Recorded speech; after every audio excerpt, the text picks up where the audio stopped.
लगातार जो असमंजस की स्थिति बनी है, ऐसे में हमारे साथ मौजूद हैं खास मेहमान एनसीपी के नेता जयंत पाटिल, जो उस समय उस मीटिंग में मौजूद थे जो कि अजीत पवार और शरद पवार के बीच पुणे में हुई। इसलिए वहां क्या हुआ, इस पर सबसे अच्छी बात करने के लिए, जानकारी देने के लिए हमारे साथ जयंत पाटिल जी हैं। बहुत बहुत धन्यवाद आपका जयंत पाटिल।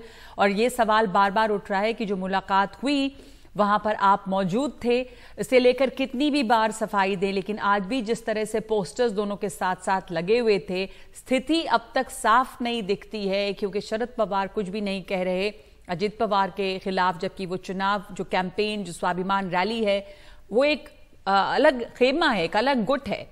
तो अब तक एक असमंजस की स्थिति वहां पर बनी हुई है। कहा तो गया कि पारिवारिक मीटिंग है, लेकिन इसके साथ साथ जो भ्रम की स्थिति पैदा हुई वो खत्म नहीं हो रही।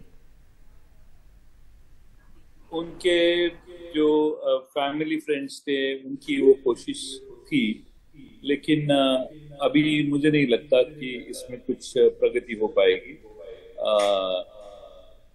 पवार साहब ने उनका जो उनकी जो लाइन है वो क्लियर कर दी है। वो उन्होंने पब्लिकली उसके बारे में बात भी की है।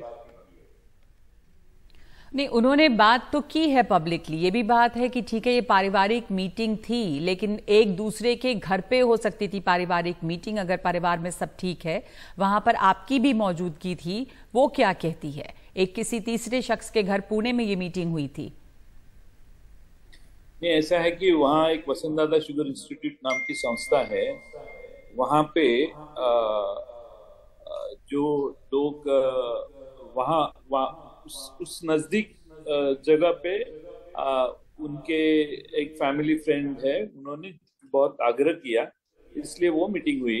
तभी मैं साथ में मौजूद था। आप वहां मौजूद थे, वो मीटिंग हुई, क्योंकि वो फैमिली फ्रेंड्स हैं जिन्होंने आग्रह किया। सवाल उठ रहे थे, शरद पवार ने खुद भी कहा कि देखिए, ये भी बात हुई कि लोग जो बीजेपी की तरफ जा रहे हैं उनकी कोई मजबूरी रही है, क्योंकि उन्हें ईडी के नोटिस मिलने लगे हैं। आपके भी परिवार के लोगों को ईडी के नोटिस मिले थे। तो इसका क्या मतलब निकाला जाए, क्या कहेंगे इस पर आप? कुछ एमएलए इकट्ठा आए और उन्होंने मिलके ये निर्णय लिया। उन जाने के पहले लगातार 2-3 दफा कुछ लोग जाके पवार साहब को ये कह के भी आए थे कि उनको कैसी तकलीफ हो रही है। और उसका यानी पवार साहब को जाके उन्होंने उसके पहले 2-4-6 महीने पहले वो बता रहे थे क्या क्या तकलीफें उनको है। शायद उसके बारे में ही पवार साहब कह रहे होंगे। बिल्कुल, पवार साहब शायद इसके बारे में कह रहे होंगे, लेकिन ये एक संदेश सा एक जाता है कि क्या लोगों की एक मजबूरी बन रही है। पहले ही जो एनसीपी है उसके 2 धड़े हो चुके हैं। अब किस तरह की मजबूरी रही है जो लोग बीजेपी के पास जा रहे हैं। वैसे जो महाविकास आघाड़ी है उसमें ये चिंता बनी हुई है पाटिल साहब। कल आपने कांग्रेस की तरफ से कई तरह के बयान सुने ही। बार बार ये कहा जा रहा है, संशय उठ रहा है कि क्या कोई केंद्र की तरफ से ऑफर दिया गया है। जो मुलाकात थी वो इतनी सीक्रेट क्यों थी, अगर पारिवारिक मुलाकात थी? उनका, पवार साहब का स्वभाव ऐसा है कि कोई भी आके उनको मिलते हैं तो पवार साहब मिलते हैं, किसी को मना नहीं करते। क्योंकि वो जो करते हैं वो उनको खुद को जो चाहिए वो ही आखिर में करते हैं। लेकिन महाराष्ट्र में अभी आज भीड़ में कोई भी छोटा आदमी भी आके उनको मिल के कुछ कह सकता है। तो सबकी सुनने की, सबको अवेलेबल रहने की और सबसे विचार विमर्श करने की उनकी बहुत पुरानी आदत है।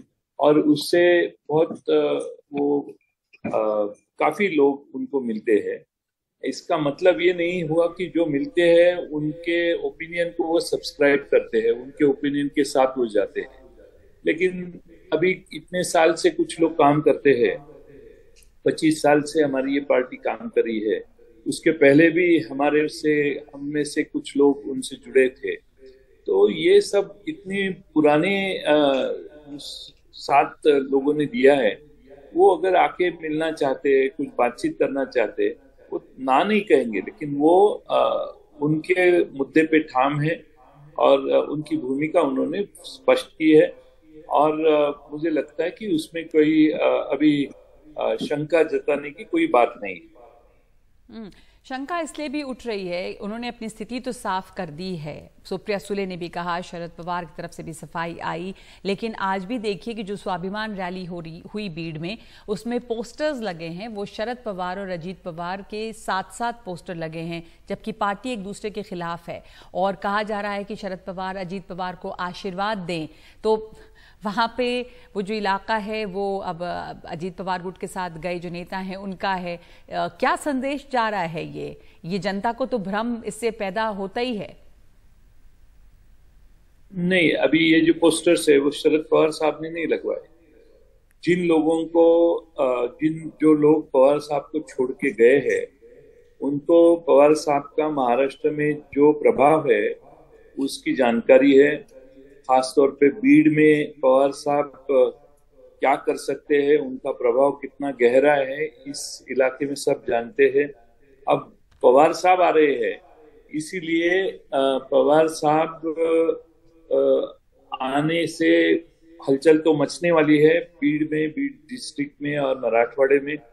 और उसको काउंटर करने के लिए पवार साहब की फोटो इस्तेमाल करके ये पोस्टर का एक काम उन लोगों ने किया है, जो लोग पवार साहब से अभी बाजू में गए हैं।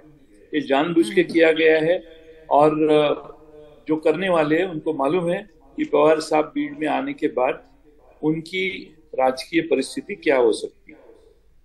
तो पवार साहब के फील्ड में आने के बाद उनकी परिस्थिति क्या हो सकती है, उनको ठीक तरह से समझ में आ रहा है। तो आप कह रहे हैं कि ये लोग जो हैं वो अपने फायदे के लिए ये कर रहे हैं, अजीत पवार ये कर रहे हैं, उनको इससे फायदा होगा, जाहिर सी बात है, पवार साहब के साथ पोस्टर लगाने से। मुझे मालूम नहीं कि अजीत पवार करेंगे, वो उनको मालूम भी नहीं होगा, लेकिन कुछ स्थानिक स्तर पे जो नेता लोग हैं उनके, जो उनके साथ गए हैं, उन्होंने ये जरूर किया हो। पर ये जो महाराष्ट्र में चल रहा है, देखिए एक अहम हिस्सा है इस इंडिया गठबंधन का, एनसीपी भी। इससे इस गठबंधन की ताकत पर, उसकी यूनिटी पे भी सवाल उठ रहे हैं।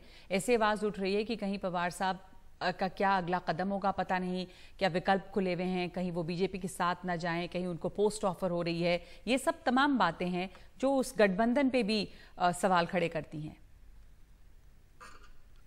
मैं अभी आपके इंफॉर्मेशन के लिए बताना चाहता हूं कि मैं अभी रजनी पाटिल एमपी कांग्रेस से जो है, उनके घर में बैठ के आपसे मुलाकात दे रहा हूं। रजनी पाटिल जी जो सांसद है, उनके पति अशोक पाटिल जी है, उनके घर में बैठ के ही मैं, यहाँ पे कांग्रेस के लोग कोई दो राय नहीं रख रहे, उनको वो हमसे बहुत अच्छे से मिल रहे हैं। मैं उनके घर पे ही, मैं बीड़ में आया तो उनके घर में ही आया हूँ। तो मुझे लगता है कि कांग्रेस को कोई मालूम है, सभी लोगों को, कि पवार साहब की राय क्या है, वो किस लाइन से जाने वाले हैं, वो भूमिका उन्होंने स्पष्ट की है। और हमारे बीड़ वासियों को भी आज समझ में आएगा कि पवार साहब की, और देश में जो लोग हैं सबको समझ में आएगा पवार साहब की लाइन क्या है। पवार साहब की लाइन बार बार साफ की जा रही है, पर आगे के चुनाव में महाराष्ट्र की जो राजनीति है उसकी क्या परिस्थिति बन रही है? क्या ये साफ है कि शरद पवार, अजीत पवार अलग अलग हैं, महाविकास अघाड़ी के साथ हैं शरद पवार? उथल पुथल है, लेकिन पूरे महाराष्ट्र का अगर आप निरीक्षण करेंगे तो मुझे लगता है कि जो पार्टी तोड़ने का काम हुआ है, दोबारा एक 5 साल में एक पार्टी टूटती है तो एक्सीडेंट समझा जाता है, लेकिन दो पार्टियां टूटती है और सिर्फ एक सवा साल के भीतर, मुझे लगता है कि महाराष्ट्र के लोगों को ये पसंद नहीं आया और इसकी रिएक्शन बहुत काफी आ रही है। सामान्य जो लोग हैं जिनका राजकारण से कोई संबंध नहीं, उनको तो ये बात हजम नहीं हो रही है। और लोग इससे, यानी बाला साहेब ठाकरे एक महाराष्ट्र के बड़े लीडर थे, उनकी पार्टी तोड़ी गई। शरद पवार जी जो बड़े लीडर है, उनकी भी पार्टी तोड़ी गई। इसको महाराष्ट्र की जनता स्वीकारेगी ऐसा मुझे नहीं लगता। और इसीलिए कुछ भी हो, महाविकास आघाड़ी के सामने जो आह्वान है वो महाविकास आघाड़ी की ये उद्धव ठाकरे साहब, शरद पवार साहब और राहुल गांधी जी, ये तीनों मिलके मुझे लगता है कि महाराष्ट्र में बहुत अच्छी लड़ाई यानी अच्छी तरह से उनका परफॉर्मेंस अच्छा रहेगा। परफॉर्मेंस अच्छा रहेगा तब जब ये सब इकट्ठा रहेंगे। तो क्या मजबूती के साथ सब इकट्ठा हैं? क्योंकि जब पार्टियां टूटी हैं, आपने बात की बाला साहब ठाकरे की बड़ी पार्टी, शरद पवार की पार्टी, ये सब जो पार्टी टूटी है तो उथल पुथल तो है। तो इस उथल पुथल में जनता में भी एक भरमभ्रम की स्थिति है और ये भी नहीं कि कौन कब किसके साथ है, कहाँ जा रहा है, तमाम तरह के दबाव भी हैं। तो इसमें ये कहना मजबूती के साथ, पूरे विश्वास के साथ कि क्या कॉन्फिडेंट है कि सब इकट्ठा हैं और आगे इकट्ठा रहेंगे? हाँ, इकट्ठा है और मुझे लगता है कि आने वाले 7 महीने में पार्लियामेंट की इलेक्शन होगी, 1 साल में यहाँ की विधानसभा की इलेक्शन होगी और मुझे लगता है हम सारी मजबूती से उसको इकट्ठा रह के ये आने वाली इलेक्शंस करेंगे। तमाम दबाव के बावजूद जयंत पाटिल साहब, ईडी के दबाव और इस तरह के दबाव और बढ़ सकते हैं? देखते हैं अभी क्या होता है आगे, क्योंकि आज की जो परिस्थिति है मैंने आज आपको कही, आने वाले दिनों में पवार साहब जैसे महाराष्ट्र में घूमने को दौरा करेंगे। अब 4 तारीख के दरमियान वो वहां जाने वाले हैं, जलगांव, 25-26 को कोल्हापुर के रीजन में, सातारा कोल्हापुर रीजन में जाने वाले हैं।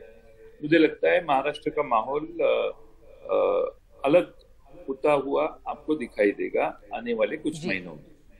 जी, देखिए महाराष्ट्र की राजनीति किस तरह से किस अलग रास्ते पर अब जाती है। धन्यवाद आपका जयंत पाटिल हमारे साथ जुड़ने के लिए।